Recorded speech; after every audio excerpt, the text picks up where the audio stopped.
Gözlerin sorgusunda susar sesim. Yüzündeki akıntıyı taşıyan nehir.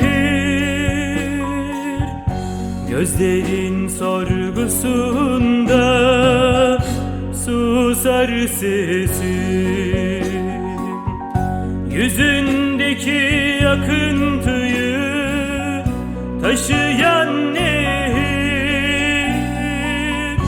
Giderim, giderim, kan kusar ayaklarım.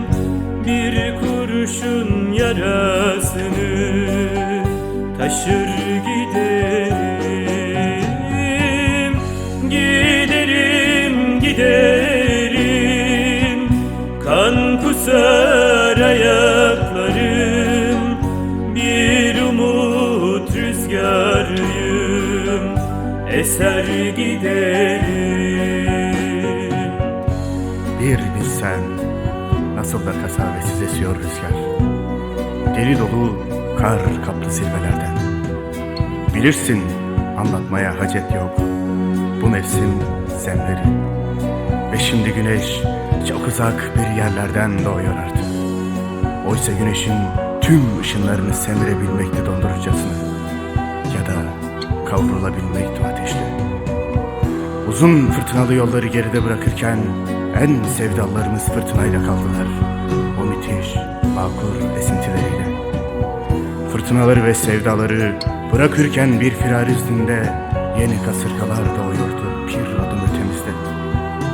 Haince yükselen buzdağları yükselirken uzun zemheri yürüyüşlerinde bir sigara dumanının sızıydı yalnızca vücudumuzun yavaş yavaş donan yerinde.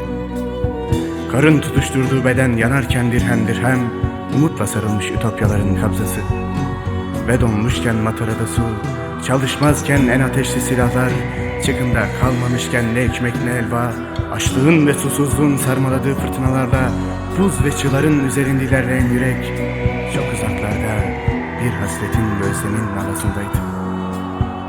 Neşterle söküp atarken umudumuzun bir parçasını ve toprağa gömerken onlarca ayak parmağını, gelecek güzel günlere ve o pırıl pırıl Mayıs güneşine bir selam yolladıkları Yel Dağı'ndan gelip tarih sayfasında yerlerini alanlar. Soğuk bedenimden kan damlıyor. Yüreğim tutuşmuş fırtınada. Soğuk bedenimden kan damlıyor. Yüreğim tutuşmuş fırtınada. Giderim, giderim, kan kusar ayaklarım. Bir kurşun yarasını taşır